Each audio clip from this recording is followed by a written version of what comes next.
Bismillahirrahmanirrahim. Assalamualaikum warahmatullahi wabarakatuh. Saya Ifa Nabila binti Muhammad Khalid. Baiklah, bab pertama pendahuluan. Terdapat 5 elemen di dalam pendahuluan. Yang pertama, pengenalan. Yang kedua, permasalahan kajian. Yang ketiga, objektif kajian.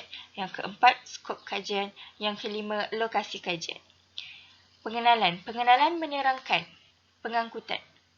Pengangkutan merupakan keperluan dalam kehidupan pergerakan manusia dan menjadi asas utama dalam kehidupan seharian.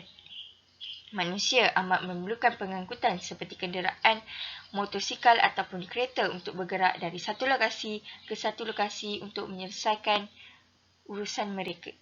Sama ada pergi ke sekolah ataupun pergi ke tempat kerja. Yang kedua, permasalahan kajian. Kami dapati terdapat 2 permasalahan kajian, iaitu masyarakat tidak mengambil berat tentang undang-undang jalan raya dan seterusnya sikap buruk pemandu. Hal ini semakin meluas di dalam negara kita. Yang ketiga, objektif kajian. Mengenal pasti pandangan masyarakat terhadap etika pemandu serta sekadar mana pengetahuan masyarakat tentang etika pemandu. Yang keempat, skop kajian. Skop kajian tertumpu kepada orang awam yang berusia dari 12 hingga 50 tahun.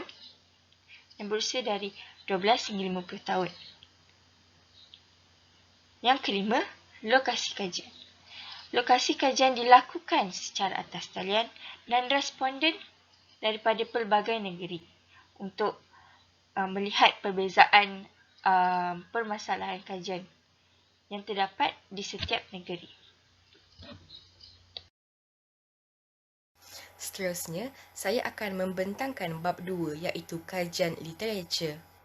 Yang pertama, definisi etika. Etika merupakan keupayaan seseorang manusia dalam membezakan perkara betul dan salah berdasarkan pertimbangan pemikiran dan akhirnya melakukan perkara yang betul. Tamadun Islam menjelaskan definisi etika iaitu yang berasal dari bahasa Inggeris etik. Kata ini berasal dari kata Greek iaitu ethos yang berbau maksud nilai-nilai atau perkara yang berkaitan dengan sikap yang menentukan tingkah laku sesuatu golongan. Yang kedua, definisi etika pemandu. Pemandu mestilah mengetahui dan sentiasa mengambil berat atas perkara-perkara yang perlu dilakukan ketika berada di atas jalan raya. Selain itu, para pemandu perlulah patuhi cara pemanduan yang betul seperti sentiasa mengekalkan jarak yang selamat antara sesama kenderaan dan mengekalkan had kelajuan yang telah ditetapkan walau apa pun keadaan agar kemalangan yang tidak diingini dapat dielakkan. Yang ketiga, hubungan etika pemandu dengan keselamatan. Sikap pemandu kenderaan mempengaruhi keselamatan pengguna jalan raya yang lain.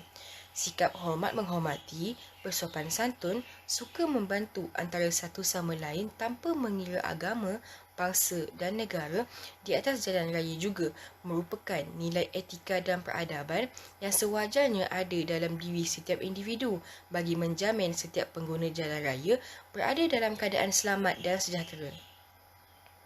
Yang keempat, etika pemandu menurut perspektif Islam.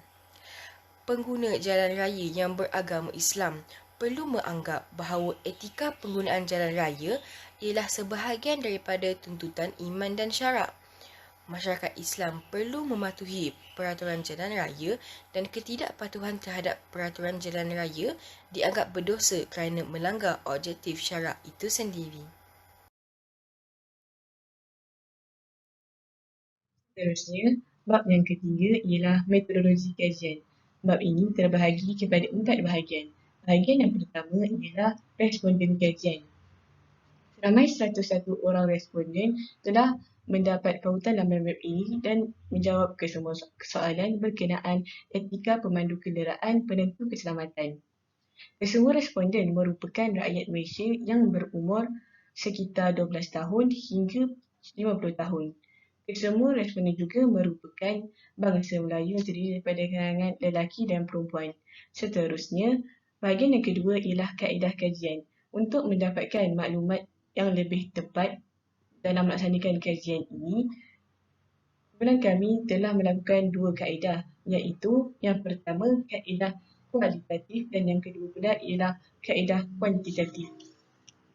Kaedah kualitatif ialah prosedur penyidikan yang menghasilkan data gambaran yang boleh diamati, manakala kaedah kuantitatif boleh dirujuk sebagai kajian yang menggunakan statistik yang melibatkan bilangan responden yang banyak.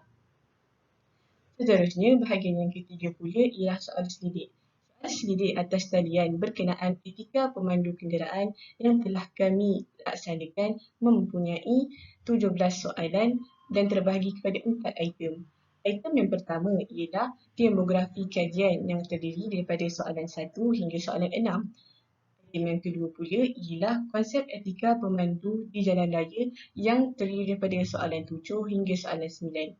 Item yang ketiga pula ialah pandangan masyarakat tentang etika pemandu di jalan raya yang terdiri daripada soalan 10 hingga soalan 13.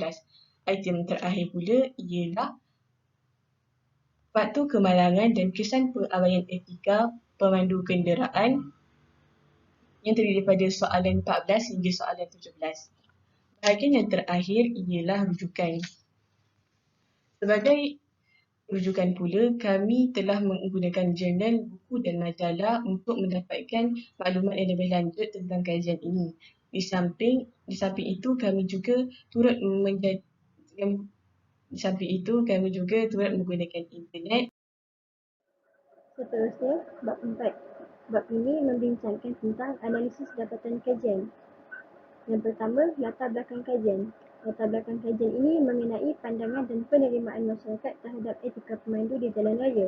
Sikap pemandu pada masa kini yang tidak beretika dan setengah pihak yang tidak bertanggungjawab dalam menggunakan jalan raya telah membangkitkan kemarahan masyarakat Malaysia.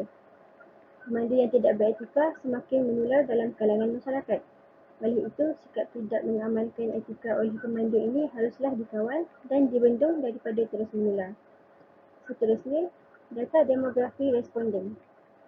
Data demografi responden adalah berdasarkan jantina, umur, bangsa, taraf pendidikan dan pekerjaan.